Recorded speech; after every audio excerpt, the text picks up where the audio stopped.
La idea hoy es un teórico o un seminario algo distinto. Está orientado a que puedan tener una introducción muy somera en relación a lo que son las fuentes de información biomédica, la búsqueda en la literatura y una introducción acerca de los principales diseños de estudios. ¿Pudieron leer ustedes los capítulos del libro de las terapéuticas de la OMS que subimos a principios de año? Fantástico. Eso forma parte me gusta el fantástico porque me dicen no, ni cerca, o sea, ni se acercó. Eso forma parte de la columna estructural de la materia. Así que les sugiero que lean por lo menos los primeros capítulos porque la asignatura está orientada a pensarla de esa manera. Por eso damos este tipo de teóricos en farmacología. Si no, la verdad es que este tema o tema de lectura crítica no sería necesario. Entonces, la forma en la que se dicta la materia tiene que ver con esta estrategia de terapéutica razonada. ¿Pudieron leer eso? ¿Qué es más o menos terapéutica razonada? ¿Tuvieron una primera aproximación que hizo Manu originalmente? Bueno, va a salir en cámara, eso sí, porque está... que hizo Manu inicialmente en los primeros encuentros y tiene que ver un poco con esto. El volumen y eso es un señor tapado por libros, que no se ve, ¿no? Pero digo, el volumen y la sofisticación de la información biomédica creció muchísimo en los últimos 15-20 años. Hay un crecimiento exponencial. Cuando ustedes se meten a buscar van a ver que cada vez tienen más herramientas de búsqueda, más fuentes y más información. La realidad es que lo que uno debería pensar es cuáles son los motivos por los que buscamos algo. O sea, nosotros decidimos dentro de nuestra disciplina, ustedes como estudiantes, otros como residentes o como médicos, en este proceso de formación, ustedes lo que sucede van a empezar a necesitar buscar o van a tener móviles para buscar. Los motivos de búsqueda pueden ser, qué sé yo, cualquiera de manera informal, por curiosidad, porque el profe de tal dijo algo y uno fue a buscar, o porque les parece interesante mantenerse actualizados, corriéndose de la estructura, digo, del libro, que no deja de ser una fuente de información. Puede ser de manera puntualmente y dirigida, orientada a búsqueda de respuesta para una situación concreta. Eso es un proceso de investigación, es decir, yo me hago una pregunta de investigación y voy a buscar, o eventualmente una pregunta que quiero resolver una cuestión clínica. Yo tengo un paciente que necesito resolver algo que no sé, voy a buscar acerca de eso. O bien una evaluación de la literatura existente, ¿sí?, antes de embarcarse en un proyecto. Entonces, cuando uno hace un proyecto de investigación, lo que sucede es que necesita conocer lo que subyace o lo que a veces van a leer como estado del arte, es decir, en qué instancia está el tema que yo quiero evaluar o el que quiero investigar, y a partir de ahí comenzar a hacer un proyecto propio. Por un lado, la búsqueda por curiosidad o informal, obviamente que está atada al azar, o sea, depende de lo que yo busque. Es como que si busco de cualquier forma voy a encontrar lo que pueda devolverme el sitio donde busqué. Por supuesto que no tiene nada que ver con las otras dos formas, que son formas dirigidas en busca de respuestas. La forma dirigida en busca de respuestas voy a ir a buscar a una fuente puntual, sea lo que más conocemos como un libro o sea sistemas de información organizados que nos dan respuestas clínicas, que ahora vamos a ver algunos ejemplos. Y la búsqueda en la literatura existente, eso se hace una revisión de alguna manera muy exhaustiva y con otros métodos y con otra metodología de cómo uno va a ir a buscar para encontrar información acerca de ese proyecto de investigación. En general son esos tres motivos por los cuales uno decide embarcarse en una búsqueda de bibliografía en este contexto. Sin embargo, automáticamente con lo que nos encontramos es con un montón de obstáculos, principalmente en algunos contextos la falta de tiempo, la falta de acceso. A nosotros nos pasa mucho esto de que no tenemos accesibilidad a veces al texto completo, o no tenemos acceso a la página, o no tenemos acceso al sistema de información. La incapacidad de nuestra propia por no saber buscar, o por creer que encontramos gran parte de la bibliografía y no tuvimos una búsqueda sistemática, y eso hace que busquemos parte. Y obviamente la sobrecarga de información. Solamente Medline tiene más de 20 millones de referencias bibliográficas, lo cual es imposible navegar referencia por referencia. Ningún proyecto sería viable en ese contexto, sea lo cual fuere. Por lo cual, lo que nosotros tenemos que plantearnos es definir un poco cuáles son las necesidades de la búsqueda. Es decir, ¿para qué yo quiero buscar esa información? Definir qué rol va a tener la búsqueda, si es un rol como este, si es meramente de actualización, si va orientado a una respuesta a una pregunta clínica, si va orientado a un proyecto de investigación. Y a partir de acá empieza lo que por eso yo les mencionaba esto, si habían leído algo de la terapéutica razonada, es definir la pregunta clínica. Creo que ustedes han tenido en PIAS o en algún otro contexto esto de cómo se define una pregunta clínica o cómo se define la pregunta de investigación o lo que sea. Esto de lo han visto o lo han de alguna manera tenido alguna interacción. Entonces, una vez que está seleccionada la pregunta, una vez que está definida y estructurada la pregunta que yo me quiero responder, ahí voy a ir a buscar las fuentes, porque hay preguntas que se responden con algunas fuentes y hay preguntas que se responden con otras fuentes. A esas fuentes que seleccioné les voy a aplicar una estrategia de búsqueda y después se hace una valoración. Déjale nomás. Esquema que está a la derecha, que está en inglés, ¿sí? Está tomado de un libro que tiene que ver, que se llama como guía del usuario para atención a pacientes. Es una cosa bastante graciosa, pero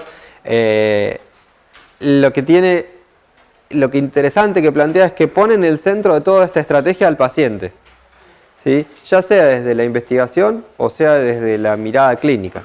Entonces lo que está en inglés, lo que nosotros dicen, bueno, está en inglés porque les resulta sencillo hacer el acrónimo con todas las letras A. Entonces dice preguntarse, adquirir la información, evaluar la información y una vez evaluada aplicarla, o sea, aplicar ese concepto y actuar sobre el paciente. Siempre lo redundante, tanto para evaluar en un contexto de investigación, cuestiones que tienen que ver con una eficacia o que tienen que ver con seguridad, en el caso de un fármaco, o que quieren ver una implementación, siempre va pensado en el paciente, o eventualmente puede ser el paciente individual o en poblaciones, pero siempre nuestro objetivo es ese. Dentro de los diferentes tipos de preguntas, más allá de una estructura que puede llegar a tener, hay preguntas que nosotros llamamos preguntas de base o background questions, o preguntas que son más avanzadas. Básicamente tienen que ver con nuestra experticia, es decir, nosotros cuando todavía no tenemos gran experticia en el tema o en la disciplina o no sabemos buscar, generalmente nos vamos a hacer preguntas más generales, cosas más globales que tienen que ver con, no sé, por ejemplo, mecanismo de acción de un fármaco, definición de un síndrome o lo que sea. Cuando nosotros avanzamos en esto y de alguna manera pulimos o penetramos en el conocimiento médico, vamos a hacer preguntas mucho más finas. Y esas preguntas mucho más finas están orientadas o están de alguna manera guiadas por esta estructura que la habrán escuchado varias veces, que es la estructura pico de la pregunta. La estructura pico de la pregunta en general está tomado en el contexto de la investigación biomédica, pero puede ser aplicado a un montón de contextos. La idea de la estructura de la pregunta pico es orientarse a la población, es decir, puede ser población o puede ser pacientes. A veces se hace población, ¿sí? Entonces dice, ¿quiénes son los pacientes o quiénes son las poblaciones, ¿sí?, relevantes a la que yo quiero abordar con esta pregunta? Son los estudiantes de la Escuela de Medicina de Mar del Plata, son los pacientes diabéticos mayores de 65 años. Entonces hay que contextualizar sí o sí la pregunta. Y el contexto se lo da la población, es ese marco. A partir de ahí yo voy lo que se desprende automáticamente de la población es la muestra. Es decir, yo voy a elegir sobre qué grupo poblacional voy a sacar mis conclusiones. La intervención, cuando nosotros hablamos de un estudio o de sí, en general de un estudio tiene que ver sobre la intervención que hace un investigador, un médico, sobre el paciente. Ahora, cuando este ítem de la pregunta lo trasladamos a una instancia de práctica habitual, es la intervención que uno le puede hacer al paciente. O bien, qué exposición tiene esa persona, porque puede que el investigador o puede que el médico no esté buscando valorar cuál es el valor, valga la redundancia, de su intervención, sino de cuál es el riesgo de la exposición de un paciente. Con lo cual, está hecho el acrónimo como la I, pero puede ser exposición o puede ser intervención. Ahí dice comparador, que es la C, la estructura C. El comparador es contra qué yo voy a comparar esa exposición o esa intervención, y si es que la voy a comparar. Hay algunos contextos en donde no voy a poder compararla y hay en otros contextos donde sí voy a tener un comparador. Eso es muy importante para plantear, ¿sí?, cuáles son algunas intervenciones relacionadas. Es decir, ¿es A mejor que B? ¿Es hacerle esto mejor que lo otro? En general suele haber, cuando uno piensa en estrategias terapéuticas, suele haber un gol estándar o un estándar de referencia sobre el cual se trata el paciente. Entonces lo que queremos ver, evaluar, es si lo que yo decido o a lo que el paciente está expuesto es mejor, peor, sobre algo, ¿sí? Y después la O es outcome. En general nosotros lo llamamos desenlaces, que puntualmente son las cosas que yo quiero medir. Y esto se lo vamos a remarcar durante toda la cursada y va a ser algo sumamente relevante para más adelante cuando veamos los otros prácticos, que están más orientados a cuestiones de patologías, por ejemplo, insuficiencia cardíaca, asma, EPOC o lo que sea. Los desenlaces nosotros los pensamos sobre los pacientes. ¿A qué me refiero con esto? Pensamos qué es importante para los pacientes. Es decir, ¿es importante para el paciente con asma tener menos exacerbaciones? Bueno, entonces ese es el desenlace para el asma. ¿Es importante para el paciente diabético tener la hemoglobina glicosilada controlada o no internarse por una complicación? Entonces, esos son los desenlaces. Y los desenlaces se definen siempre, sí o sí, antes de ir a hacer la búsqueda. Siempre. Porque la pregunta siempre se define sí o sí. Porque yo primero hago la pregunta y después voy a buscar qué hay. Porque si yo primero voy a buscar qué hay y después hago la pregunta, lo que me va a pasar es que voy a encontrar lo que me quieren decir, no lo que yo quiero buscar. Entonces, sí o sí, esta es la estructura en la que ustedes se deben basar. Y los trabajos prácticos tienen esta, tal vez un poco más solapada, pero tienen esta estructura. Que quiere decir, es el desenlace lo van a tener que definir muchas veces ustedes. Los desenlaces sobre los que yo quiero ver qué eficacia tiene el fármaco que quiero probar. Cuando hablamos de tipos de preguntas, desde su estructura, en general nosotros nos vamos a encontrar con dos, o sea, las terapéuticas, en nuestro contexto, ¿no? Nos vamos a encontrar con dos, que son las terapéuticas, que son, nosotros queremos evaluar el efecto de una intervención para un desenlace importante. Ahí ponemos síntomas, discapacidad, mortalidad, costos, calidad de vida. Entonces queremos decir, bueno, ¿cuál es el impacto que tiene el enalapril en la mortalidad en pacientes hipertensos? ¿Cuál es el impacto que tiene, no sé, tal estrategia en la calidad de vida en pacientes oncológicos? Eso es lo que queremos evaluar. Y la otra es acerca de daños, es decir, por un lado queremos evaluar la eficacia y por el otro lado queremos evaluar la carga de efectos adversos o de daños que nosotros le podamos generar a los pacientes con cierta intervención o en este caso cierto fármaco. Esto es siempre un balance de riesgos y beneficios.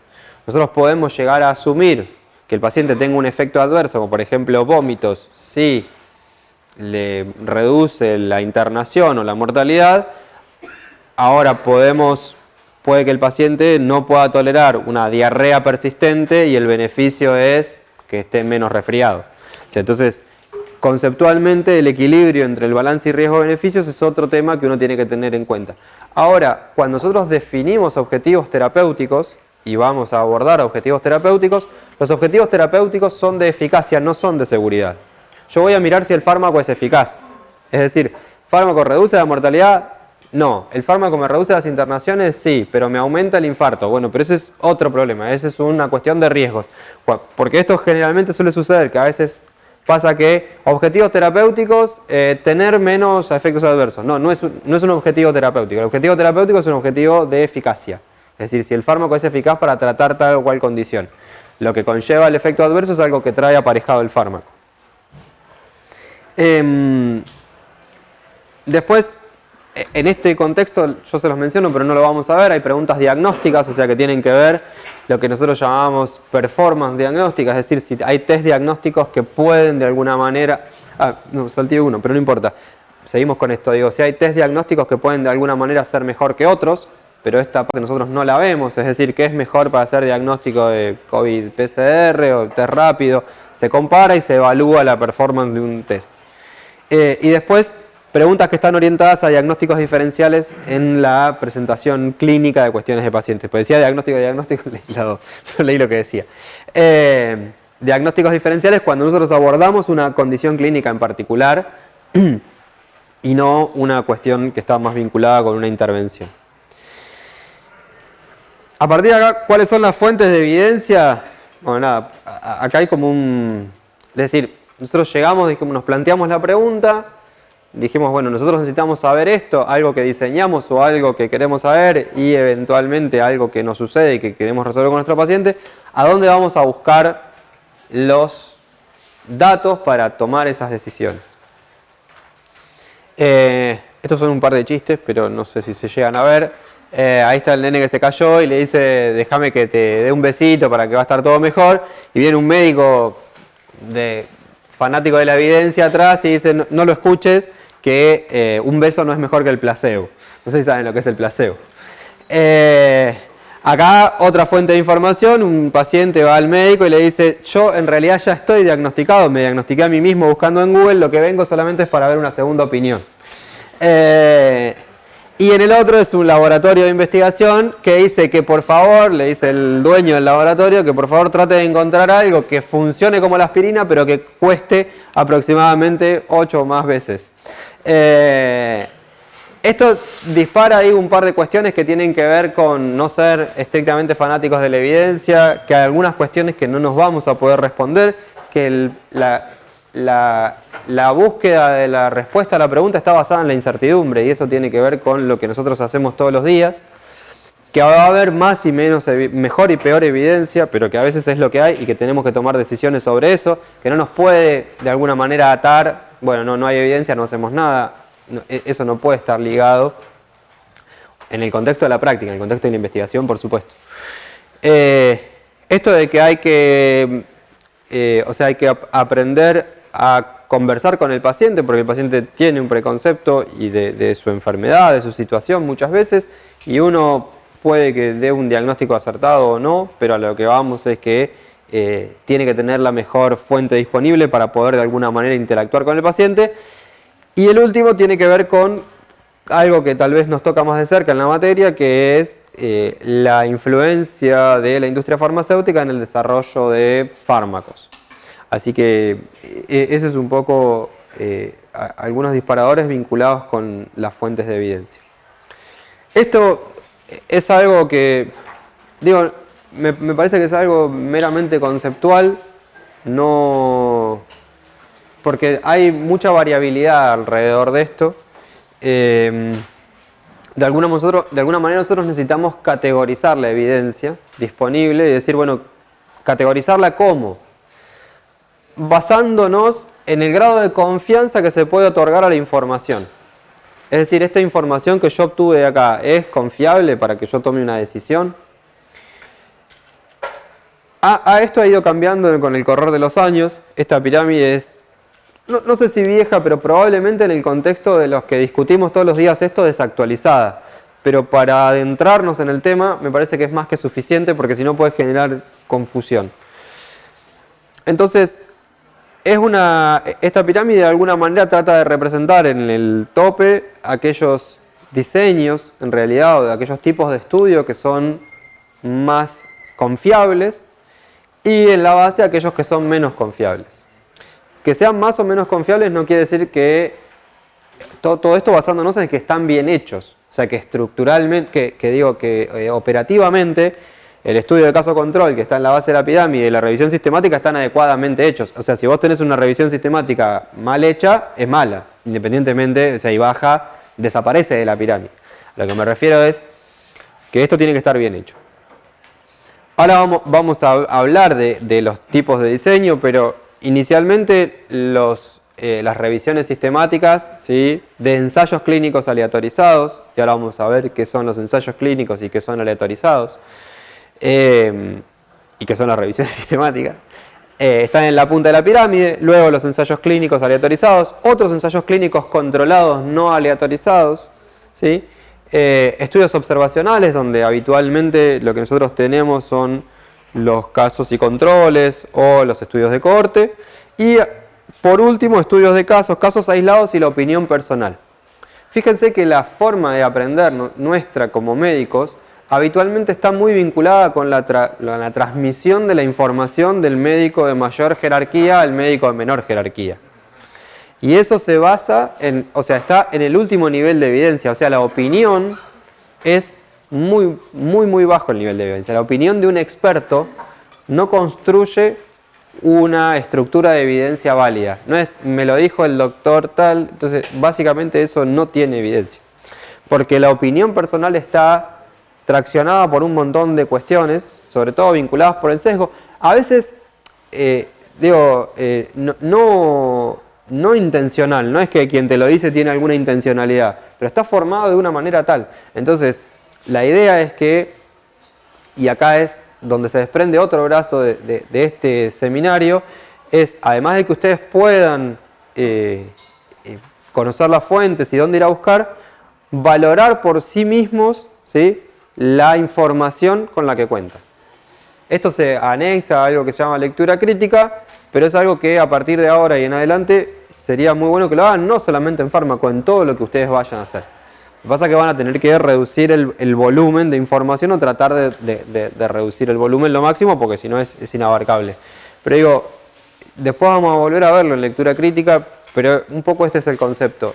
Tiene que ver con esto, tiene que ver con que ustedes puedan tomar sus decisiones y no a veces estar atados a la opinión del otro o intercambiar con el otro que tiene más experiencia, que tiene una formación y todo, alguna opinión.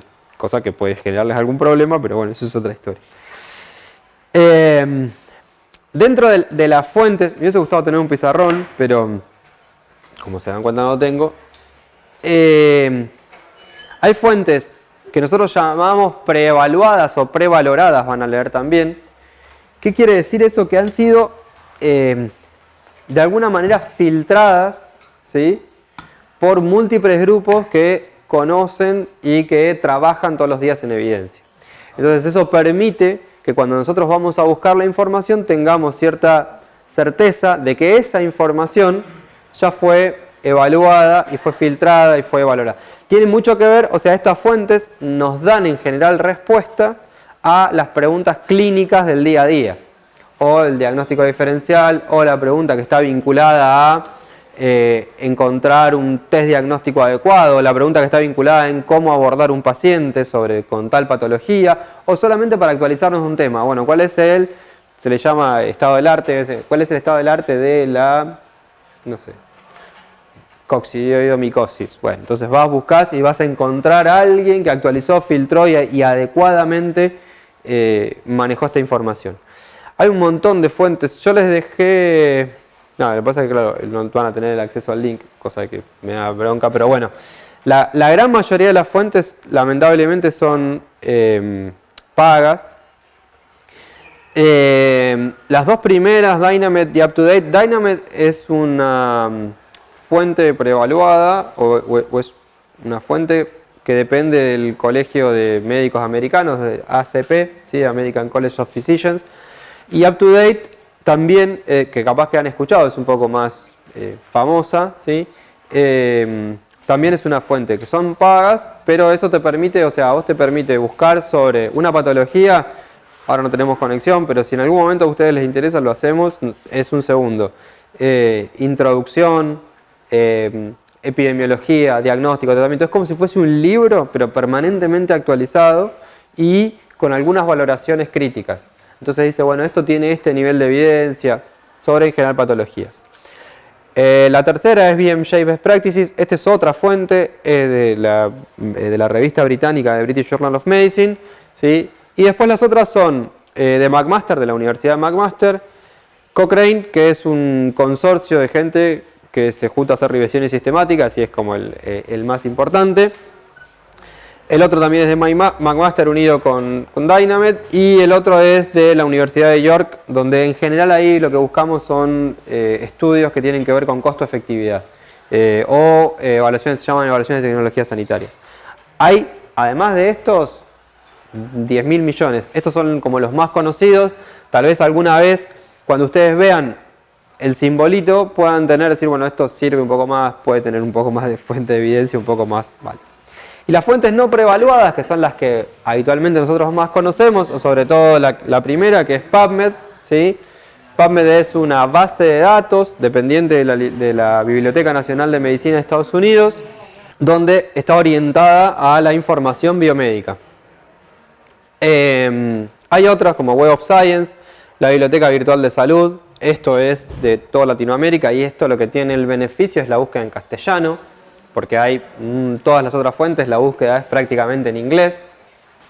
Hoy en día igual creo que dejó de ser una limitante la búsqueda en inglés, ya sea por el traductor o por el chat GPT, lo que sea, buscan y les va a dar una traducción acorde a lo que quieren preguntar, con lo cual lo van a poder hacer. Y dentro de Google, lo que nosotros llamamos Google Scholar, que es un Google donde se hacen citas bibliográficas. Estos se juntan en toda una...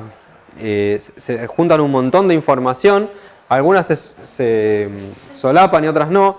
Acá pueden ver, Embase es la base más grande, ¿sí? Sin embargo, lo que está orientado a información biomédica es menos, con lo cual es mucho más amplia. PubMed es mucho más orientada a información biomédica y después tenemos Cochrane. Lo que pasa es que Cochrane lo que hace son revisiones sistemáticas, con lo cual está mucho más acotado la información. Imagínense que hay de la información publicada, ¿sí?, una sobreposición solamente de un 18%, 20, 25%, con lo cual hay un 75% de información que si uno no busca en una fuente o en otra no la va a encontrar. Embase en general publica, es de una editorial y en general publica más resultados de investigaciones europeas o de cosas europeas, PubMed más de Estados Unidos. Sí, ambas en inglés, pero va orientado por ahí. ¿Alguna vez vieron lo que se llaman términos mesh? No. ¿Sí? No, bueno, van a diferentes facultades. ¿En computación lo ven? Bien. Sí, sí, no. Bueno, lo que pasa es que no lo van a ver acá porque la verdad es que se ve feo. Un cachito así, seguimos. La idea de marcarles esto era solamente, si ustedes ven arriba a la izquierda, se buscó, por ejemplo, la prevención del stroke en fibrilación auricular, ¿no? Les arroja, si uno busca así al voleo, tiene un buscador, les arroja, no sé, esta búsqueda claramente fue hecha capaz que hace 4 o 5 años, con lo cual hoy el número es distinto, ¿no? Pero les arroja 17.000 y pico de estudios. Si nosotros buscamos por términos mesh, acota a 5.000 estudios, ¿sí? Y si buscamos por unión de términos, o sea, lo que se llaman operadores booleanos, que ahora los miramos rápidamente, nos arroja 876. Entonces, lo que nos permite básicamente estas herramientas es acotar la información, hacer tipo un filtro para poder ir a leer lo que consideremos relevante, porque de leer 17.000 a leer 800, bueno, igual 800 es mucho, pero Dios, puede que más o menos nos acerquemos. Perdón. Entonces, las herramientas para la búsqueda, cuando nosotros nos metemos en un buscador como PubMed, no vamos a hacer un tutorial de PubMed. PubMed tiene tutorial propio, ¿sí?, en inglés y en español, si ustedes lo buscan, con lo cual es muy simple. Y no solo eso, hay tutoriales de un montón de universidades gratis en YouTube. Se meten, por decirles, no sé, la última que vi es la Universidad de Newcastle. Ustedes se meten y tienen tutoriales para buscar en PubMed, en Embase, en Web of Science, varios diferentes, con lo cual pueden buscar con eso. Tal vez deberíamos hacer uno nosotros, pero no estamos a la altura, me parece. Las herramientas para la búsqueda, dentro de esto tenemos los operadores booleanos que habíamos dicho, esto de and, or not. And es sí en inglés, or es sí no y not es no. Buscar en forma truncada. Buscar en forma truncada es poner la raíz de la palabra, ¿sí?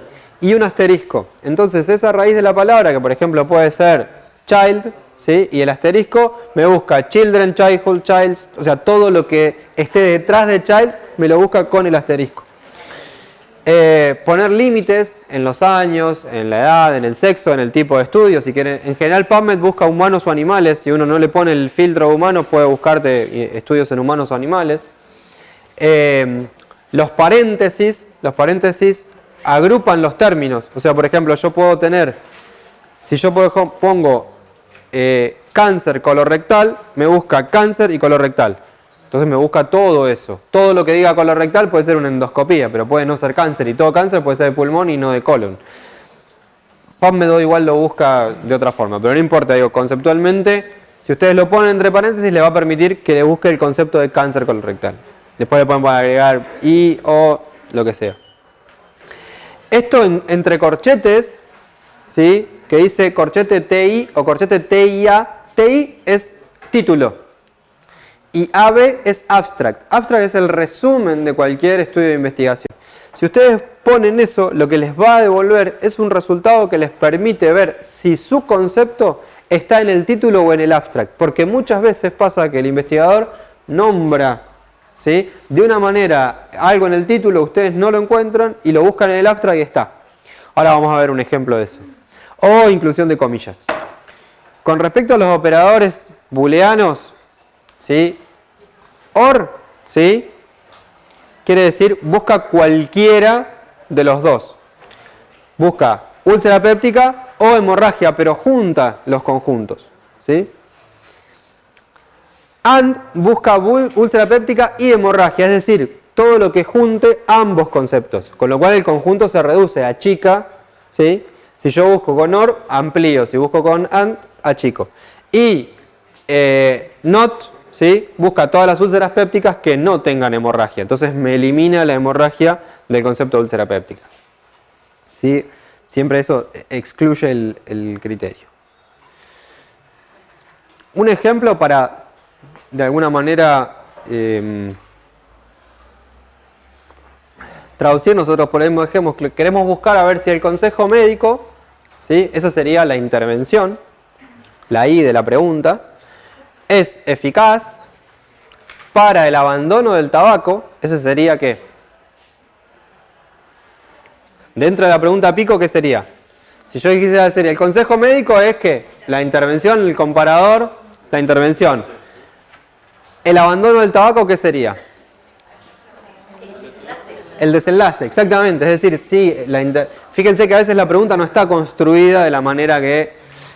Entonces, si el consejo médico es eficaz para el abandono del tabaco en adolescentes. Adolescentes sería a población. ¿Está? Acá no tenemos comparador. O habría otros comparadores. O dejamos libre, ¿sí?, la búsqueda sobre los comparadores. Entonces tenemos, ¿sí?, podemos buscar así. Y una vez que buscamos cada uno de estos, hoy en día PubMed busca todo junto. Pero nosotros buscamos la P. Entonces buscamos, por ejemplo, truncado, adolescentes, personas jóvenes, teenagers, lo que sea, buscamos y acumulamos los resultados de la P en un apartado de búsqueda de PubMed. Luego de eso vamos y pasamos a la I y buscamos todos los sinónimos que nos pueden llegar a parecer importantes de la I y lo metemos en el box de búsqueda de PubMed.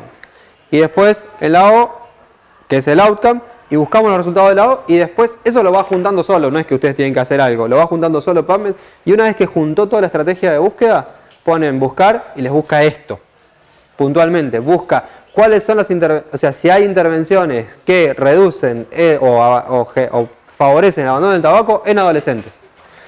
Si ustedes buscan solamente adolescentes, aparecen 10 millones de citas. Si buscan solamente como es consejo médico, aparecen 4 millones de citas. Si buscan solamente abandono de tabaco, aparecen 7 millones de citas. Si buscan esto, capaz que le aparecen 250 estudios. Ese es el valor de esto. La cuestión de estas fuentes, o sea, nuestra búsqueda va a estar, o su búsqueda en general, digo, de acá en adelante, cuando quieran buscar información novedosa o de investigación, va a estar orientada a PubMed. O sea, es el buscador por excelencia porque se centra en información médica. Hay otros, por supuesto, pero va a estar orientado ahí. ¿Hay otros lugares para buscar? Sí, un montonazo. Estos son otros lugares. A mí me gustaría poder, de alguna manera, que ustedes se hagan de los links de estos lugares para facilitar esto. Lo que voy a hacer es tomar estos links, los voy a sacar, los voy a meter en un drive y los voy a subir para que se los vayan repartiendo, porque sería una pavada que no tengan acceso.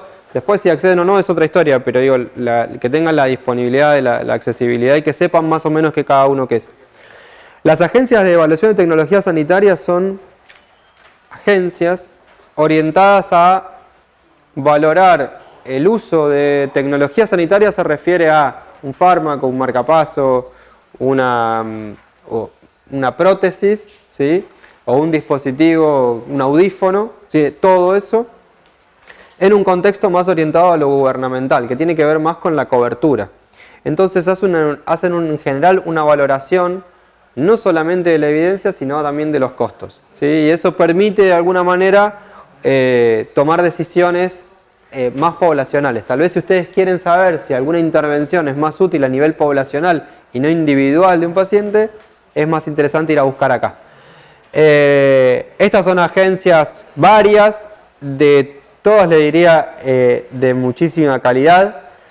El NICE es la agencia inglesa, el CAT es la agencia canadiense, el IQWiC es la agencia alemana, HAS es la agencia francesa, la otra es un consorcio europeo que es INNATA, y la HRQ, aunque el sistema sanitario de Estados Unidos sea muy distinto a los sistemas sanitarios públicos, esa agencia de calidad en salud es muy buena, hace muy buenos informes de un montón de patologías y de un montón de condiciones, y va muy orientado al abordaje terapéutico, así que está muy bueno. Les había preguntado qué era, esto me quedó medio colgado pero no importa, les había preguntado qué era el mesh, ¿sí? O sea, si ustedes sabían. En realidad es un vocabulario, no hay otra cosa. En la Biblioteca Virtual de Salud ya hace un tiempo pusieron algo que se llama DEX, o sea, D-E minúscula C-S, que es exactamente lo mismo que el mesh, pero en castellano. Es un vocabulario controlado a partir del cual vos pones algo en la búsqueda y el buscador te lo categoriza dentro de eso. Entonces, si vos, por ejemplo, pones sangrado gastrointestinal, eso es un título enorme en donde dentro de sangrado gastrointestinal hay sangrado ilíaco, hay hemoptisis, hay un montón de otros conceptos, ¿sí? Que se agrupan en sangrado gastrointestinal. Entonces vos buscás sangrado gastrointestinal y te va a decir, busqué todo esto de sangrado gastrointestinal. No es que solamente busqué la palabra sangrado gastrointestinal, sino que es un vocabulario al que PubMed está acostumbrado y que ahora la biblioteca virtual, ahora no, pero ya hace un tiempo la Biblioteca Virtual de Salud lo podemos encontrar en castellano, son muy parecidos los términos.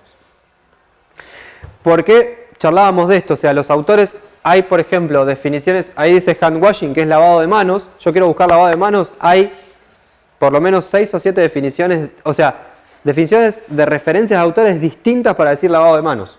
Está lavado de manos quirúrgico, sanitización de manos o lavado de manos pero separado. O sea, en vez de hand washing todos juntos, hand washing. Con lo cual, si yo busco de una sola manera voy a encontrar una sola cosa. El mesh o el DEX lo que hace es juntar todo esto. Entonces, de la manera que yo busque cualquiera de esas, es intercambiable y me permite encontrar toda la información. Gente que se dedica a esto.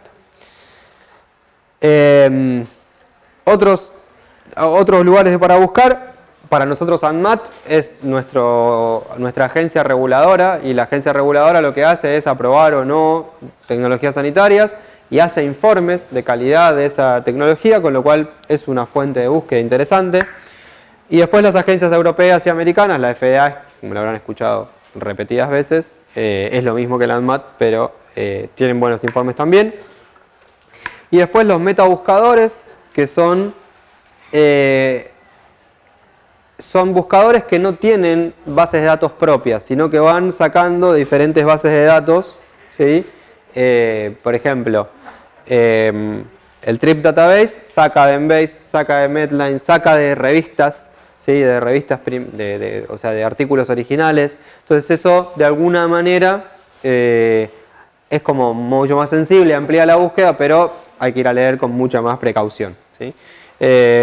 Son buenos. Epistemónicos es lo puse adrede porque es un trabajo que ya lleva 10 años de un grupo chileno que trabaja muy bien, que hacen en general revisiones sistemáticas, o sea, te devuelve tu búsqueda de revisiones sistemáticas, es gratis, o sea, solamente con generarse una cuenta lo pueden, pueden ir a buscar.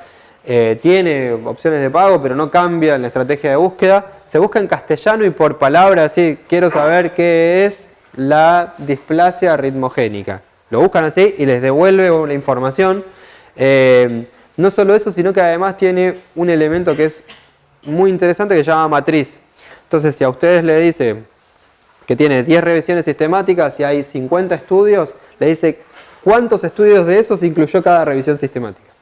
Es decir, es como si fuese un cuadrito que te dice, vos tenés la revisión sistemática tuya, la tuya, la tuya, la tuya. Eso incluye 50 estudios primarios. Bueno, vos incluiste 20, entonces te marca cuáles 20 y compara con cuáles 20 incluiste vos y compara con cuáles 15 incluiste vos. Entonces vos podés comparar estudio con estudio. Eso es muy bueno y es un recurso en castellano y muy útil. Otras fuentes de información, no sé si las conocen. Por supuesto que no son fuentes de información controladas, pero no dejan de ser fuentes de información. El Twitter se ha transformado en el último tiempo, sobre todo en pandemia, en un amplificador de información biomédica de gente con cierta relevancia, opiniones, publicación de artículos. A veces los propios autores publican lo que se llama preprint o antes de estar publicado en la revista, lo publican en Twitter, con lo cual es una fuente de información. Y el Sci-Hub, que no deberíamos ponerlo, pero existe y es como negarlo, no sé si lo conocen. Sci-Hub es un buscador, ¿sí? Que está orientado a lo que es búsqueda de artículos primarios, es decir, artículos originales, pero que fueron subidos por alguien que los bajó de la revista paga. La revista paga una suscripción, sí, es que, o sea, hay toda una cuestión legal alrededor de esto, basada en si el conocimiento es de dominio público o no, o es de las editoriales, o si hay que suscribirse o hay que pagar para publicar en tal o cual revista. Nosotros para publicar tenemos que pagar, no es que vos, o sea... y hay toda una línea de un montón de revistas que son de acceso abierto. O sea, hoy en día hay, no les sabría decir la cantidad, pero hay un montón de fuentes de revistas que son de acceso abierto. Ustedes pueden tener acceso al PDF del artículo original, ya sea bajándolo o ya sea, en algunos casos, inclusive revistas de tanta jerarquía como Nature, lo que hacen es, te permiten leer el artículo, no te permiten bajarlo, pero sí te permiten leerlo online, gratis, en algunos casos. Con lo cual, acceso a la información hay muchísimo. El tema habrá que diferenciarlo. Después están las otras fuentes de información, de las que, o sea, a veces uno trata de no caer, sino darle una mirada un poco más, no sé si innovadora, sino distinta de lo que habitualmente ustedes puedan no conocer. El libro lo conocen, saben que es una fuente de información, que es la que inicialmente nos basamos todos y la que puede ser la que de alguna manera gatilla nuestra pregunta. Y después están que es lo que vamos a pasar un poco ahora, que son los artículos originales, es decir, que son las investigaciones originales que cada médico, cada investigador hace, que publica y que probablemente sean lo que nosotros inicialmente basemos nuestras, a veces, no decisiones, pero sí nuestras consultas. El tema es que a veces cuando nosotros leemos un artículo de un tema, hay 20 más. por eso es el tema de que a veces es necesario resumir la información. Vamos a hacer, si bien este tema de tipos de estudios no es el tema que nos compete formalmente, el trabajo práctico tiene algo que tiene que ver con algo de diseño. ¿Vieron tipos de estudios alguna vez? Sí, también lo vieron en vías, vieron diseños, se entienden, saben lo que es, con lo cual vamos a ir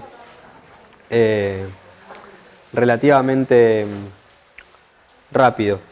Digo, hay, para conceptualizar, los estudios se pueden clasificar, los van a ver clasificados de un montón de maneras, ¿sí? De un montón de maneras distintas,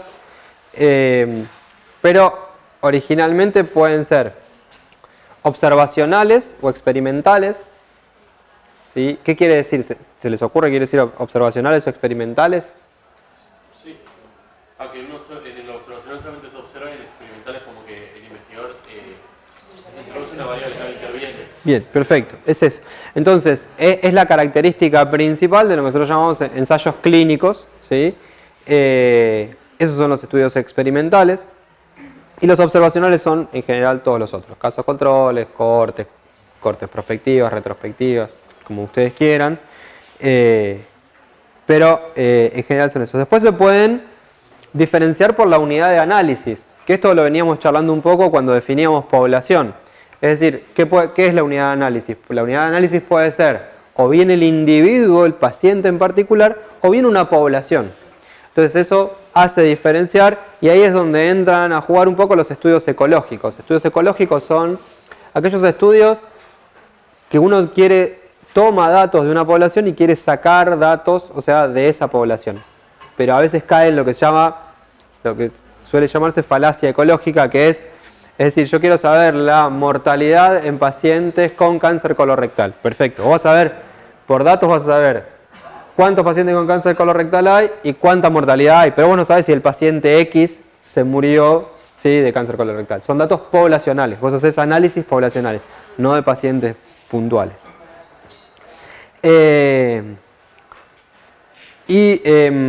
Básicamente por eso. Y después lo que tiene que ver con el tiempo. No se ve nada, chicos, es una cosa...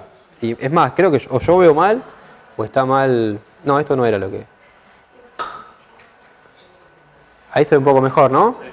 Pero no, como no veo nada, es como que para mí es lo mismo. Le decía, después por el tiempo, ¿sí? Si nosotros decidimos hacer un estudio retrospectivo o prospectivo. La diferencia esa la saben también. Confío seriamente que sí, pero no les quiero preguntar. Nada, retrospectivo o prospectivo se basa en el evento que yo quiero medir. Si el evento que yo quiero medir ya sucedió, es retrospectivo. Si el evento que yo quiero medir no sucedió, es prospectivo. Concepto, hay otros diseños, no nos vamos a meter ahí. Entonces, un poco lo que decía el compañero, que no sé el nombre, Ezequiel, esto, si el investigador de alguna manera introducía alguna variable, bueno, entonces sí, el estudio es experimental. Si el investigador no introduce ninguna variable, es un estudio experimental observacional. El estudio, en general experimental, su razón de ser es tratar de comparar y probar las hipótesis que los estudios observacionales generaron. El estudio observacional describe una condición y genera una hipótesis. Y el estudio experimental lo que trata de hacer es comprobar o no esa hipótesis. Si el estudio tiene randomización o aleatorización, si quieren y nos da el tiempo charlamos, si no están muertos, de qué es eso o no, son ensayos clínicos aleatorizados o son ensayos clínicos no aleatorizados.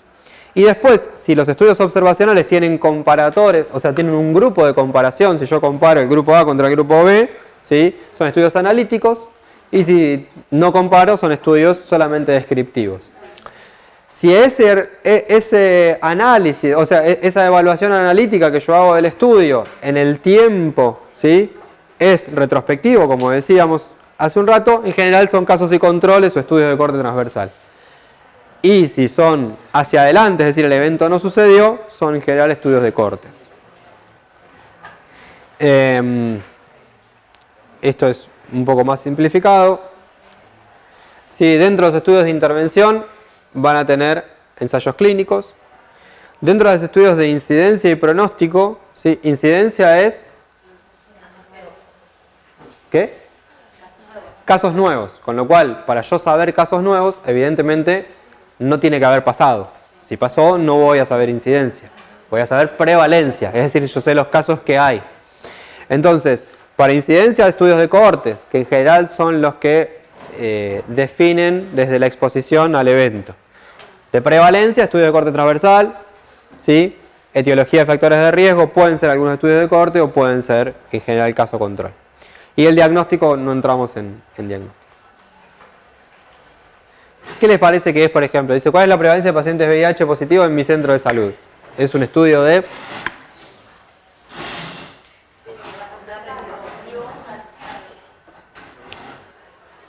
Me va uno. ¿Sí? Bien, perfecto. Estaba segura. Son estudios de corte transversal, no se ve esto de acá, ¿sí? Pero partimos de la población, pacientes con evento, pacientes sin evento, ¿sí? Y después lo que analizamos es factores de riesgo sí, factores de riesgo no. Pero básicamente partimos desde el evento. Eso del tiempo está un poco como desajustado, pero lo que dice tiempo ahí es como la línea de tiempo, ¿no? ¿Sí? Lo que nosotros hacemos es recolectar, ¿sí? En forma simultánea la información. Recolectamos si tuvo algún factor de riesgo y si tiene la condición. En estos pacientes, ¿tienen más riesgo de enfermarse de tuberculosis que los pacientes con VIH negativo?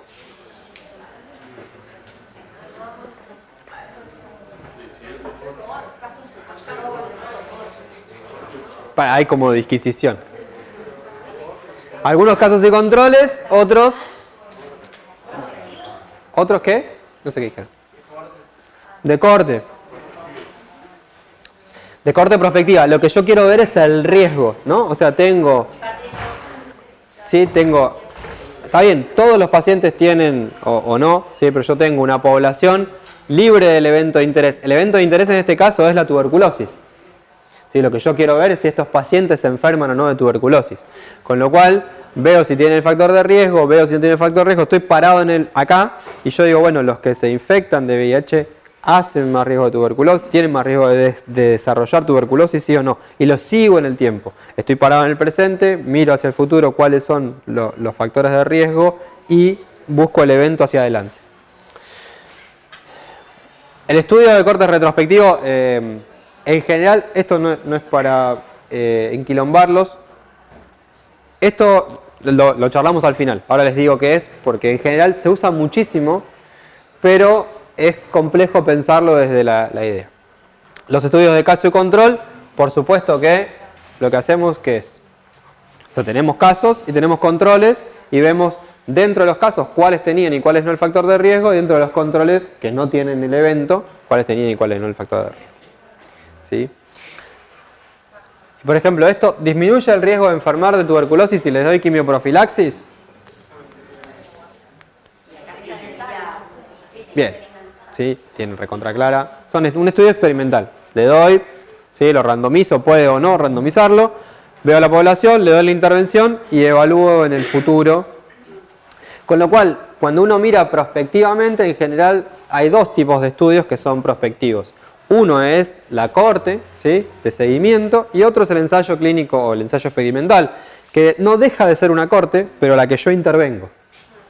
Les quería mencionar lo que tiene que ver con cohortes retrospectivas, que es como medio antiintuitivo, pues si dijimos que la cohorte es prospectiva, si yo digo cohorte retrospectiva, me estoy diciendo cualquier fruta, no. Lo que sucede es que nosotros lo que agarramos y decimos, bueno, yo voy atrás en el tiempo, estamos en 2023, me voy 10 años para atrás, a 2013. Y miro si los pacientes que fumaban desarrollaron cáncer de pulmón. Entonces ya pasaron las dos cosas, ya fumaron y ya tuvieron el cáncer de pulmón, pero yo los voy a mirar para atrás.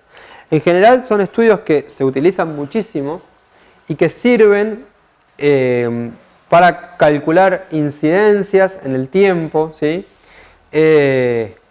Y lo que sucede es que son fáciles de hacer porque en general están tomados de bases de datos secundarias. Bases de datos secundarias son, por ejemplo, historias clínicas que no fueron diseñadas para investigar, ¿sí? Sino que fueron registro habitual de la información.